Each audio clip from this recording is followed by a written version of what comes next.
Simple at masayang pamilya lang sila.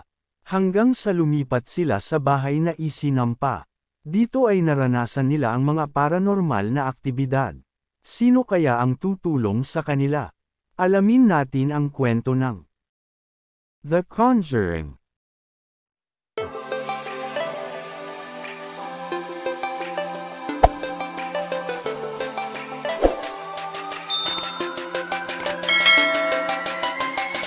Taong 1968, iniimbestigahan ng mga kilalang demonologist na mag-asawang Ed at Lorraine Warren ang kaso ni Annabelle, kung saan sinabi ng magkakaibigan na sina Debbie at Camilla na mayroon silang inaalihan na manika.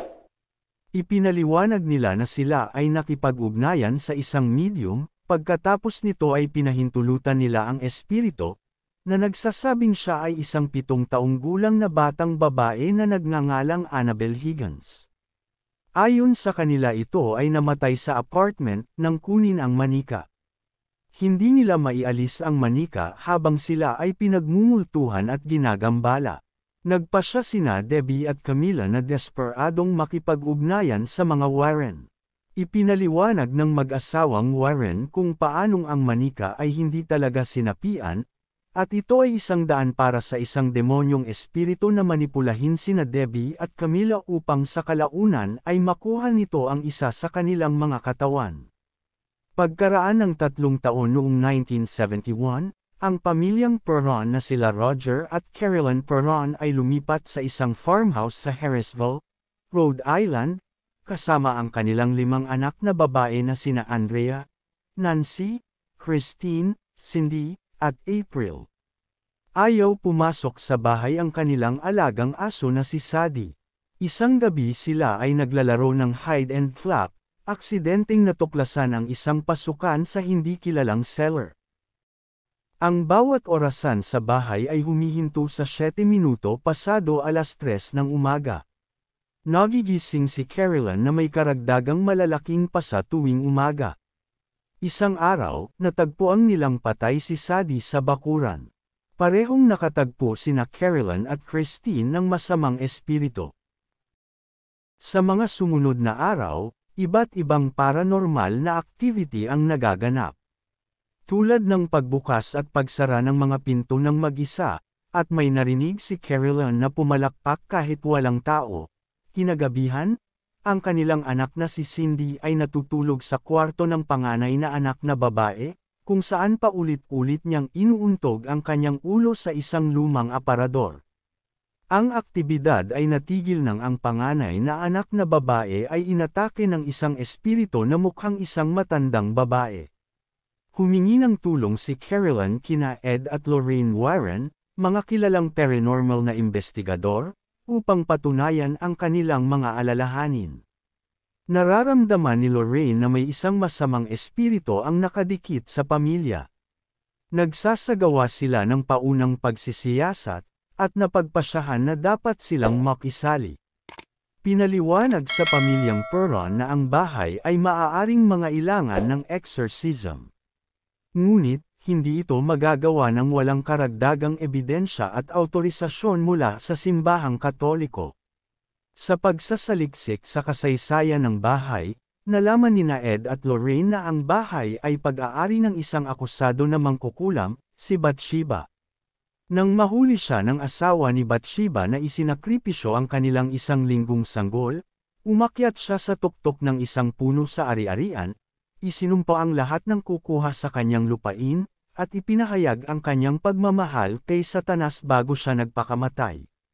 Sinundan ito ng mga ulat na natagpuan ng maraming pagpatay at pagpapakamatay sa mga bahay na itinayo sa kanyang lupain. Bumalik sa bahay sina Ed at Lorraine kasama ang isang pulis, at isa pang paranormal na investigador, si Drew. Nag-set up sila ng mga thermal camera, at mga alarm system sa buong bahay sa pagtatangkang patunayan na ang espiritu ni Bathsheba ay naninirahan sa bahay. Humingi rin sila ng pahintulot mula sa simbahang Katoliko. Para sa unang gabi, ay walang nangyayari, at ang mga orasan ay hindi tumitigil sa 3:07 a.m. Kinabukasan, sabay-sabay silang kumain ng almusal. Pinasalamatan ni Roger Perron si Ed Warren sa paggawa ng kanilang makakaya para tumulong.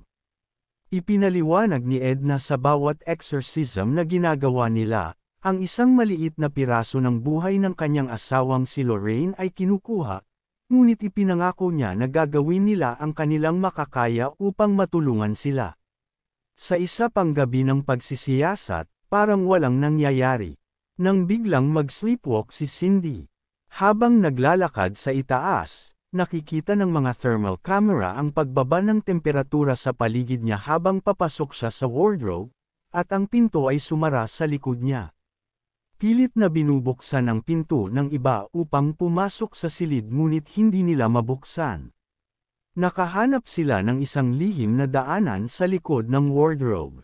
Matapos mailabas si Cindy, pumasok si Lorraine sa wardrobe at nahulog sa mga tabla sa sahig pababa sa kisame.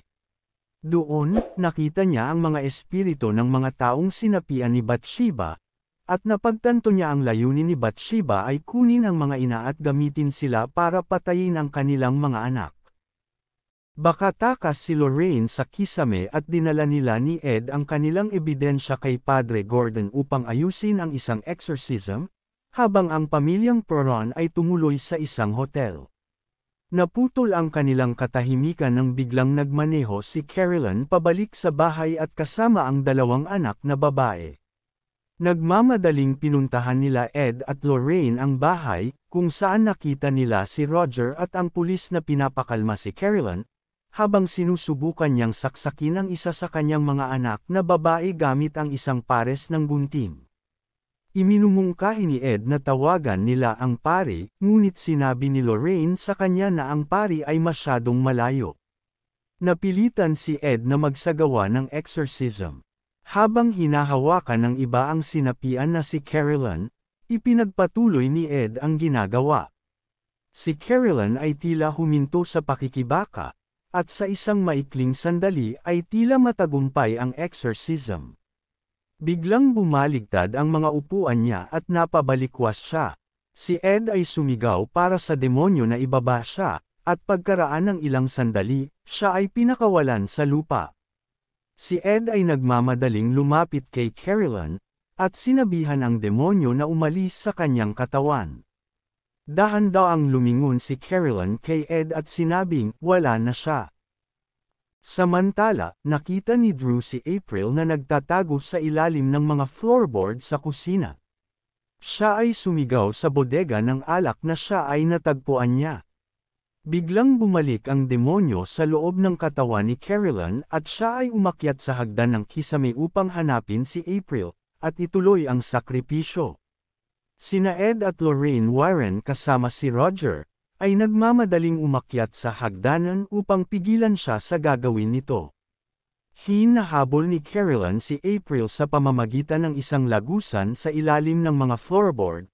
Nahawakan ni Carolyn si April, ngunit kasabay nito, bumaba si Lorraine sa sahig at hinawakan ang ulo ni Carolyn. Sinabi niya kay Carolyn na alalahanin kung gaano kahalaga sa kanya ang kanyang pamilya.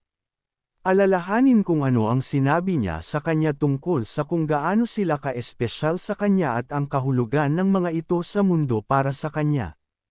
Ano ang may iwan niya pagkatapos ng pinagdadaanan niya? Ito ay tila nakarating kay Carolyn, habang ang kanyang mukha ay bumabalik na sa dating anyo, at ang kanyang paghinga ay bumalik sa normal. Ang presensya ng demonyo sa kanyang mga mata ay tila nawawala din, at pinababa niya si April. Nagbago ang eksena sa pagtulong kay Carolyn palabas ng pintuan. Sa pagsapit ng umaga, habang tumatawid si Carolyn mula sa threshold ng pinto patungo sa sikat ng araw, ay nawawala ang mga pasa sa kanyang balat at bumalik siya sa kanyang normal na sarili. Nagagalak sina Roger at Carolyn kasama ang kanilang pamilya. Sila ay magkakayakap sa isa't isa. Alam na sa wakas ay tapos na ito.